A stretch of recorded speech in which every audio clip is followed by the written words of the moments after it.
Менин атым Бактыбек Токтогулов болом. Талас областына караштуу Бакайата районунун Калин деген айылында туулуп өскөм да. Сүрөт тартып, сүрөткө кызыгып, үйрөнгүм келчү да ошо сүрөт тартып. Анан жанагындай жыгачтан картинка жазайын деп трафарет сүрөттөрү тартып үйрөнгөм да. Өзгөчө мындай эл жазбай турганга анын интарси деп коет экен ошондой немелик. Анын кийин билип атам да ошондой немелик бар экенчи. Аны кантип баштадым? Биринчи ошо чай ичип отурганда эле бир эки спичка турчу да, күндө ошо эки спичканы көрөм да, бир жумадай турду да. Карап калмам. Бир күнү отуруп алып ойлондум, ушудан бирдеке жасап көрсө болобу депчи.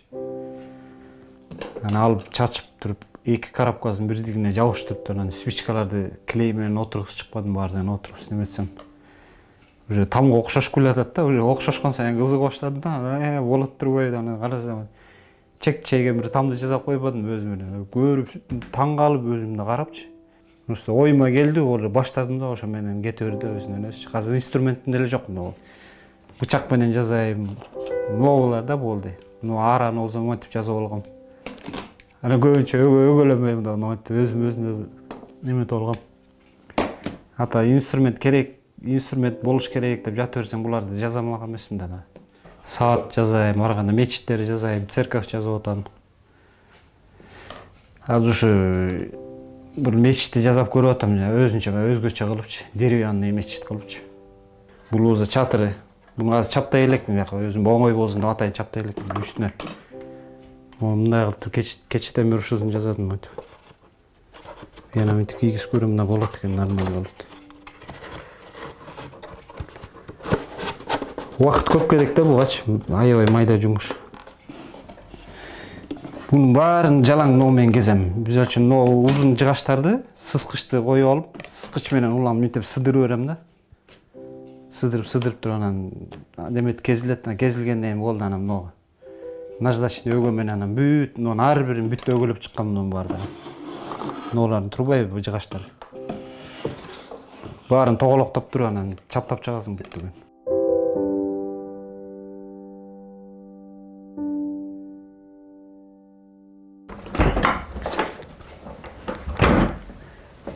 Мен ушу 2014-жылы менингит оорусу менен ооруп жүлүндөн суу алдырган больницага жатып.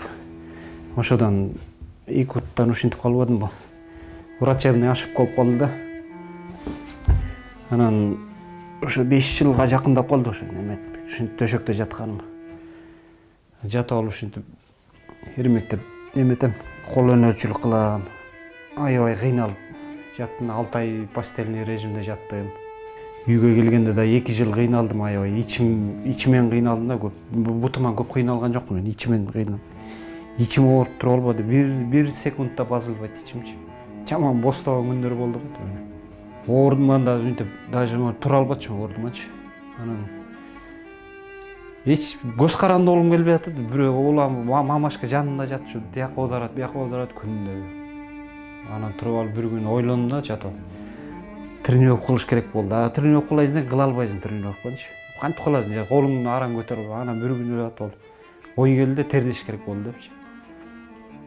Анан астыма клёнканы салдырып туруп, анан үстүмө 2 журканды жамап туруп, 2 саат, 3 саат жатам деп. Тим эле чака менен суу куйгандай көлдөйм да, тим эле. Полбректин жана ачкачылык керемет деген дарыз неме китеби бар экен. Ошону окуп көрдүм да, анан ошону жазап баштадым. Ошондо бир жумада 36 саат ачка болуп голодовка кармап жүрдүм да. Өз калыбыма келип, анан жанагындай немелер чыгып баштайт экен, ичтен жанагындай кум сумдар бүт жана грибок дегендер болот экен, укмуш немелердин баары чыгат экен. Аны тамак жеп, мынтип неметип жүргөндө чыкпайт. Голодовка кармаган, именно ошо голодовка кармап аткан убакта чыгат да ошолордун баардыгы. Анан ошо 36 саат кармадым, анан кийин экинчи жылы уже 24 саат өттүм да, мынтип азайтыпчы. Анан азыр бир жумада бир жолу кармап турам голодовкачы. Ошо мочоприемниктер менен заарам ошо мочоприемниктен чыгып турат. 2 жыл клизмада жаттым жалаң. 2 жыл клизма болуп жетти. Ошондо 1 айда 2 жолу клизма кылат. 15 күндө бир жолу чоңго барам. Иштин ооруганын айтпай, ичим болсо могонтуп кеткен эле, дарылдайм. же өзүм үмүттенсем болбойт эле. 2 жыл клизма жолдум. Анан жанагы голодовкадан жакшы болуп баштадым да. 2 жыл болду клизма. Клизмадан кийин анан уже бирөөнүн жардамы менен өтө баштадым да. Анан отуруп алып машыгуу залым кылыш керек болду. Штанга немелердин баарын буларын бүт өзүм жасаттым. Отуруп алып эрмектебей, отуруп алып өзүң дух бербесең башка эч ким бербейт экен да.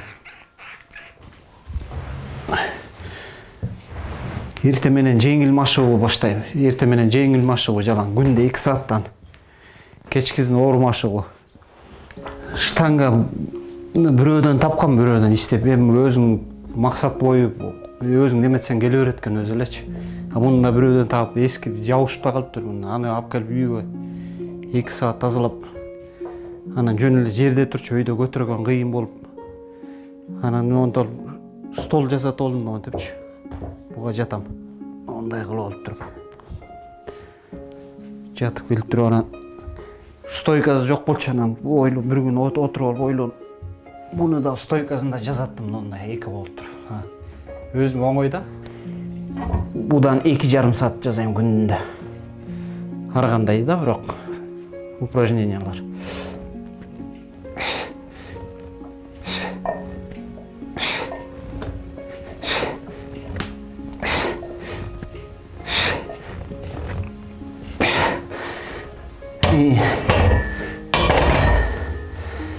Будан 4 подход.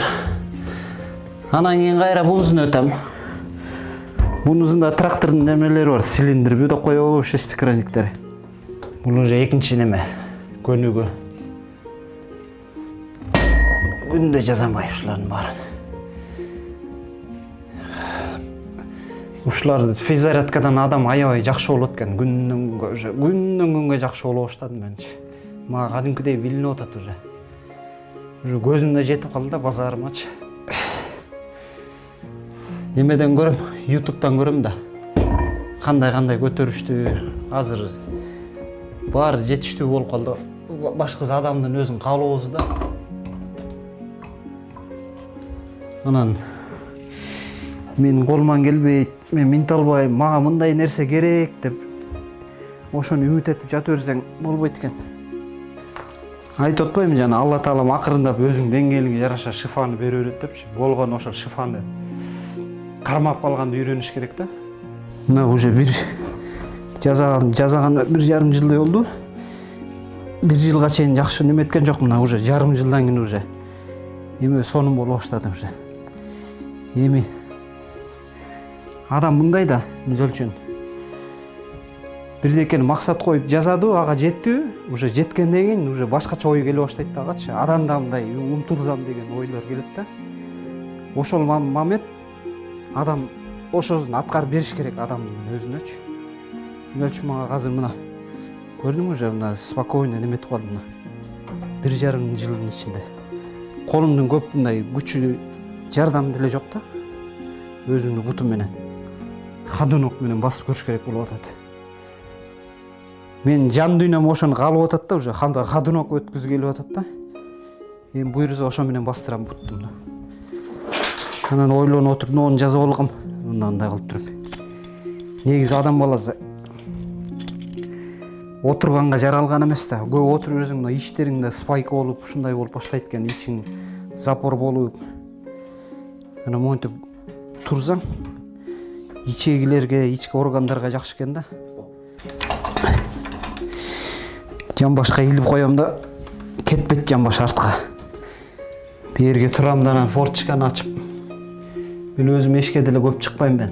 Ошо айнектен карайм. Мен табият менен учурашып бир сыйра. Абадан кере дем боло алам эте форточканы. Анан эки жакты карап, кошуна балаңдарды карап. Ушинтип отурчумун. Анан бир 15 мүнөт, 20 мүнөт отургандан эле жадап кетчүм жерде туруп эмнечи. Анан бир күнү оюма келди, ошо китеп окуч кылып жазып алсамбы депчи. Анан муну жазып алгам, эшикке чыгып туруп, үйкөмдү сүйрөтүп чыгарып туруп өзүм жазам. Анан отуруп алып, жерде отуруп алып 1 саат китеп окуйм. Китеп окуганда билинбейт 1 саат өтүп кеткеничи. Бир эле денеңди эле машыктырып бербей, бутуңду эле машыктырып бербей, жан дүйнөңдү машыктырып турам да. китептерден окуп, диний китептерден. Ошо баардыгы YouTube'дан көрүп атам, жанагындай баспай калган, ушинтип көп кыйынчылыктарды көрүп, кандай тепкичтерди басып өткөн, ошолордун немеси да бүттү методдору баардыгы. Жамбашка акыры эметип салып көрсөм, уже жамбаштын булчуңдары кыймылдап баштап турчу. Месса деп, бир сүйүнгөнүм айтпа, уже результат болуп атат да. Мурун неметпеши да, кыймылдоочу. Аны бүткөндөн кийин болду анан. 20 мүнөт оң бутумду, 20 мүнөт сол бутумду тартам кечкери.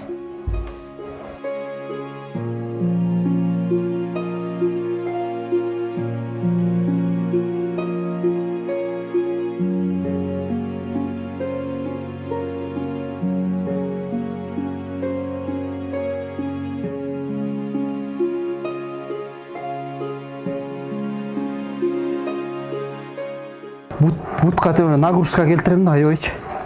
Анталып кыйнап эле тияка, бияка кайра артка кылам ушул.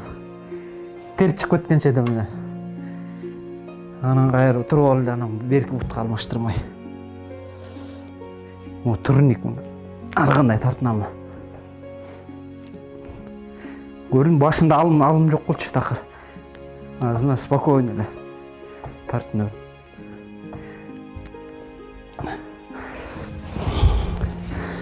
Уларды бүткөндөн кийин кайра отуруп алып.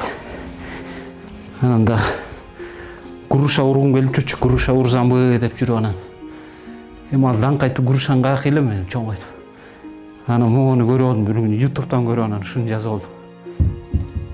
Отуруп алып анан муну башка илемди анан ургулайм. Топ жанагы теннисный топ да бул. Мынтип уразан отуруп.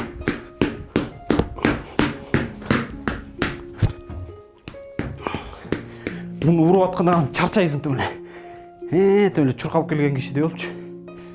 Жакшы да кан жүгүрөт деп эле.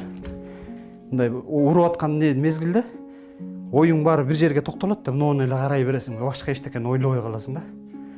Оюңа келет. Жок деген бир 10 мүнөт турсаң да ашыкча ойлорду ойлонбойсуң да. Көрүн. Ушинтип алып күнүмкү тренировкалар.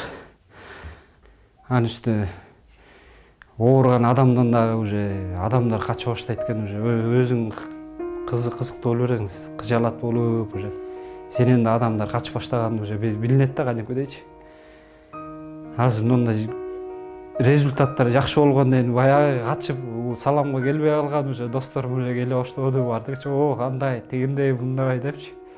Тияк биягынан жардам беришип. Эң маанилүүсү ошо кечиримдүүлүк экен адамгачы. Кечиримдүүлүктүн сыры көп экен да буда.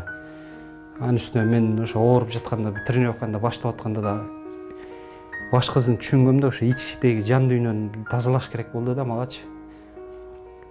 Тазаласам мен уже жакшылыктарга жетеримди ошондо сезгем да.